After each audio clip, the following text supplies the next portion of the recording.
இயேசு உங்களை நேசிக்கிறார். பிரியமானவர்கள், இந்த நாளில் ஆண்டவர் நம்மளோடு பேசும்படியாய் வேதத்திலிருந்து 2 வசனங்களை கூட வாசித்து ஆண்டவர் நமக்கு கற்றுக் கொடுக்க காரியங்களை பார்ப்போம். அது மார்க்குவின் புஸ்தகம் 8வது அதிகாரம் 34, 35, 36வது வசனம் இப்படியாக சொல்லுகிறது. பின்பு அவர் ஜனங்களையும் தம்முடைய சீசர்களையும் தம்மிடத்தில் அழைத்து, ஒருவன் என் பின்னே வர விரும்பினால் அவன் தன்னைத்தான் வெறுத்து தன் சிலுவையை எடுத்துக்கொண்டு என்னை பின்பற்ற கடவன். தன் ஜீவனை ரட்சிக்க விரும்புகிறவன் அதை இழந்து போவான். என் நிமித்தமாகவும் சுவிசேஷத்தின் நிமித்தமாகவும் தன் ஜீவனை இழந்து போகிறவன் அதை ரட்சித்துக் கொள்ளுவான். மனுஷன் உலகம் முழுவதையும் ஆதாயப்படுத்தி கொண்டாலும் தன் ஜீவனை நஷ்டப்படுத்தினால் அவனுக்கு லாபம் என்ன? பிரியமானவர்களே, ஆண்டவராய் இயேசு கிறிஸ்து தன்னுடைய சீசர்களையும் அங்க இருக்கிற ஜனங்களையும் பார்த்து இவ்விதமாய் சொல்லுகிறார். ஒருவன் என்னை பின்பற்ற விரும்பினால் தன்னைத்தானே வெறுக்கணும் அப்படின்னு சொல்றார். அப்ப தன்னைத்தானே வெறுக்கணும் அப்படின்னு சொன்னா, இந்த உலகத்தினுடைய ஆசை பாசங்கள், அநேக காரியங்கள் நம்மை அடிமைப்படுத்த வைத்திருக்கிற அந்த காரியங்களை, சின்ன சின்ன காரியங்கள், சிற்றின்பங்கள், இப்படிப்பட்டதான காரியங்களை வெறுத்து நீ என்னை பின்பற்றி வா அப்படின்னு சொல்றாரு.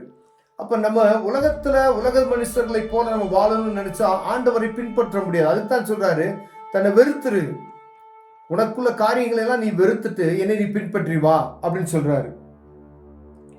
தன் சிலுவையை, உன்னுடைய பாடுகளையும் உன்னுடைய பாடுகள் இருக்கும். வேலைன்ற ஒரு பாடு, குடும்பம் என்ற ஒரு பாடு, உங்களுக்கு இருக்கக்கூடிய அந்த சூழ்நிலையில் நீங்க வேலை செய்யலாம், வியாபாரியா இருக்கலாம், ஏதோ ஒரு சூழ்நிலை நிமித்தமாய் நீங்கள் இருக்கலாம். அது உங்க ஒவ்வொரு மனிதனுக்கும் ஒவ்வொரு கொடுக்க அந்த கடமையின் நிமித்தமாய் அழைக்கப்பட்டு இருப்பீர்கள். ஆனால் அதன் வழியாவே நீங்க கடந்து வரணும். ஆனா தன்னைத்தான் வெறுத்து, ஆண்டவர் சொல்றாரு, வெறுத்து என் பின்னே வா, தன் சிலுவையை எடுத்துக்கொண்டு பின்னே வா அப்படின்னு சொல்றாரு. அப்ப நம்முடைய குடும்பம்னாலும் சரி, என்னவா இருந்தாலும் சரி, அந்த காரியத்தெல்லாம் கொஞ்சம் சற்று ஒதுக்கி வைத்து விட்டு ஆண்டவருக்கு பின்பதாய் நம்ம கடந்து செல்வர்களாய் காணப்படும்படி அழைக்கப்படுகிறோம். பிரியமானவர்களே, தன் ஜீவனை ரட்சிக்க விரும்புகிறவன், அதாவது ஆண்டவருடைய சமூகத்துக்கு நம்ம வரும் பொழுது தம் ஜீவனை நான் காத்துக்கொள்ளணும் பலனு அப்படிலாம் நீங்க நினைச்சீங்கன்னா அது இழந்து போவோம் அப்படின்னு சொல்லி ஆண்டவர் சொல்லுகிறார். என் நிமித்தமாக, சுவிசேஷத்தின் நிமித்தமாக தன் ஜீவனை இழந்து போகிறவன் அதை ரட்சித்துக் கொள்ளுவானா. நீங்க ஆண்டவருக்காய் ஒரு காரியம் செய்யும் பொழுது அது நிமித்தமாய் உங்களுக்கு இருக்கிற பலன் வேறு. ஒரு நேரங்களை தேவ சமூகத்தில் நீங்க செலவு செய்யும் பொழுது, ஒரு வியாபாரத்தின் நேரத்தையோ, நீங்க வேலைக்கு போகக்கூடிய ஒரு வியாபாரத்துல ஒரு அற்புதம் நடக்க, உங்களுக்கு ஒரு காரியம் நடக்க போகுது. ஆனா அதை விட்டுட்டு தேவ சமூகத்துக்கு நீங்கள் போவீர்களானால் ஆண்டவர் அதை கனப்படுத்துவார். ஒரு கலசம் தண்ணீர் கர்த்தருடைய பிள்ளைகளுக்கும் ஆண்டவர் சமூகத்துக்கு அதை கொடுத்தீங்க அப்படின்னு அதற்குரிய காரியத்தை என்ன செய்யுங்க, ஆண்டவர் சொல்றாரு, அதை நீ அனுபவிக்காம இருக்க மாட்டேன் அப்படின்னு சொல்ற. ஒரு கப்பு தண்ணி. அப்போ உங்க நேரங்களை தேவனுக்கு செலவு செய்யும் பொழுது, உங்கள் பொருட்களை ஆண்டவருக்கு செலவு செய்யும் பொழுது ஆண்டவர் சும்மா இருப்பாரா? ஒருவேளை ஆண்டவர் சொல்றாரு, நீ உலகம் முழுவதையும் நீ ஆதாயப்படுத்தி கொண்டாலும் உன் ஜீவனை நீ நஷ்டப்படுத்த என்னையா பிரயோஜனம் அப்படின்னு கேட்கிறார். நீ ஓடுறது, நம்ம உழைக்கிறது, ஓடி ஓடி எதுக்காண்டி சம்பாதிக்கிறோம்? குடும்பத்துக்குன்னு தான் சம்பாதிக்கிறோம். நீ எல்லாத்தையும் சம்பாதித்து விட்டு, கோடி கோடியாய் நீ சம்பாதித்து விட்டு உன் ஜீவன் என்று இரவு போகுமே. ஆனால் ஆண்டவர் சொல்றாரு, உனக்கு என்ன ஜீவன் போச்சுன்னா என்ன செய்வ?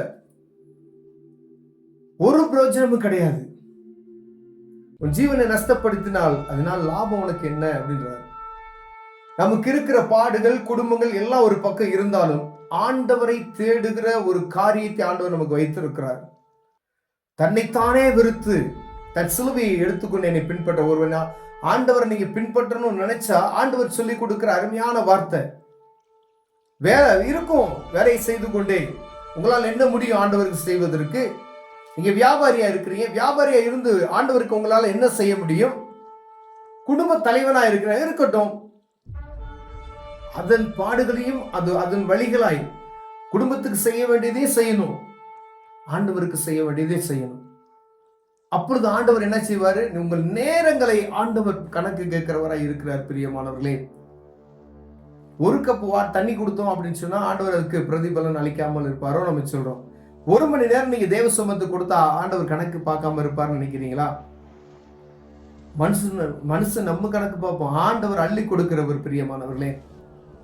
ஒருவேளை நம்ம உழைக்கிறது ஓடுறது விருதாமாய் போய்விடாதபடிக்கு இந்த பூமியில இருக்கும் பொழுது தெய்வத்தை அறிந்து கொண்டவர்களாய் நாம் ரட்சிக்கப்பட்ட அனுபவம் நிறைந்துட்டேன், இயேசுவை அறிந்து கொண்டுட்டேன், அவருக்காய் நீங்க என்ன செய்தீர்கள்? ஆண்டவர் சொல்ல, என்ன நீ பின்பற்றி வரணும்னு நினைச்சா சும்மா ஏதோ கடமைக்காய் நீ வர வேண்டாம், ஏதாவது ஒரு காரியத்தை நீ செய்யும்படியா ஆண்டவர் விரும்புகிறார். பிரியமானவர்களே, இது பார்த்து கொண்டிருக்கிற அன்பு சகோதரனே சகோதரியே, நீங்க ஆண்டவருக்கு பின்னாடி வரணும் அப்படின்னு நினைச்சீங்கன்னா சில காரியங்களை ஒதுக்கி வைத்து விட்டு, சின்ன சின்ன சிற்றின்பங்களை ஒதுக்கி விட்டு, உங்களுக்கு கொடுக்கக்கூடிய வேலையோ ஏதோ ஒரு அந்த சிலுவையை எடுத்துக்கொண்டு ஆண்டவரை பின்ன என்ன செய்யணுமா வரணும். கஷ்டம் எல்லாத்துக்கும் இருக்கதான் செய்யும்.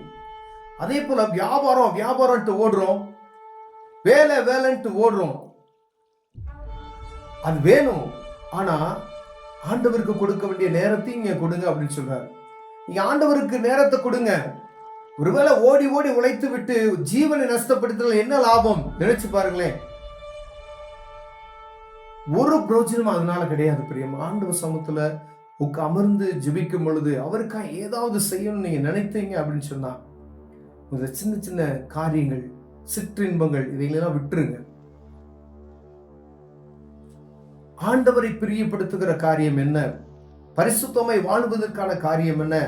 ஒருவன் இயேசுவை பின்பற்ற விரும்பினால் எப்படியெல்லாம் வாழ வேண்டும் என்று பிறருக்கு நீங்கள் சொல்லும் பொழுது தன்னை மற்றவர்கள் குற்றப்படுத்தி விடாதபடிக்கு அதுல கவனமா இருக்க வேண்டும் ஆண்டவர் விரும்புகிறார். ஒருவேளை இதுல நம்ம குறைச்சொல்லுகளாய் காணப்பட்டோமே, ஆனால் ஆண்டவர் உங்களோடு தான் பேசுறார், என்னோடு பேசுகிறார். பிரியமானவர்களே, ஆண்டவருக்கு ஏதாவது செய்யணும்னு நினைச்சா, ஆண்டவரை பின்பற்ற நினைச்சா, அவருக்காய் இந்த பூமியில இருக்கும் பொழுது சில அற்பமான காரியங்களை விட்டு நேரங்களை தேவ சமூகத்துல செலவு பண்ணுவோம். ஒருவேளை டிவி பார்க்கிற நேரத்தை நீங்க கொஞ்ச நேரம் ஒதுக்கி வைத்து விட்டு தேசத்துக்காக நீங்க ஜெபிக்கலாமே. வீணாய் கதை பேசுகிற நேரத்தை, வீணாய் நண்பர்களோடு சுத்துகிற நேரத்தை, ஏதோ ஒரு மணி நேரம் நீங்க ஃப்ரெண்ட்ஸோட வீணா செலவு பண்றீங்களா? அதுல ஆண்டவருக்கு கொடுக்க வேண்டிய நேரத்தை கொடுக்குறீங்களா? உங்க நண்பர்கிட்ட எவ்வளவு நேரம் பேசுறீங்க? ஆண்டவரை குறித்து எவ்வளவு நேரம் பேசுறீங்க? உலகப்புறமான காரியத்தை எவ்வளவு நேரம் பேசுறோம்? தெய்வத்துக்குரிய காரியத்தை எவ்வளவு நேரம் பேசுறோம்? எல்லாத்துக்கும் கணக்கு ஒப்புவிக்க வேண்டும். பிரியமானவர்களே, உங்க நண்பர்கிட்ட நீங்க பேசுறீங்கன்னா இயேசுவின் சுவிசேஷத்தை அறிவிக்காம விட்டுறாதீங்க. ஏன்னா அவர் சர்வ வல்லமையுள்ள தேவன் என்பது உங்க நண்பனும் அறிந்து கொள்ளணும். நல்ல நண்பன் என்றால் நீங்க ஆண்டவரை பற்றி உங்க நண்பனுக்கு சொல்லிவிட வேண்டும். அவர் சர்வ வல்லமையுள்ள தேவன் என்பது உங்க நண்பன் அறிந்து கொள்ளும்படியாய் இப்படி செய்யுங்க.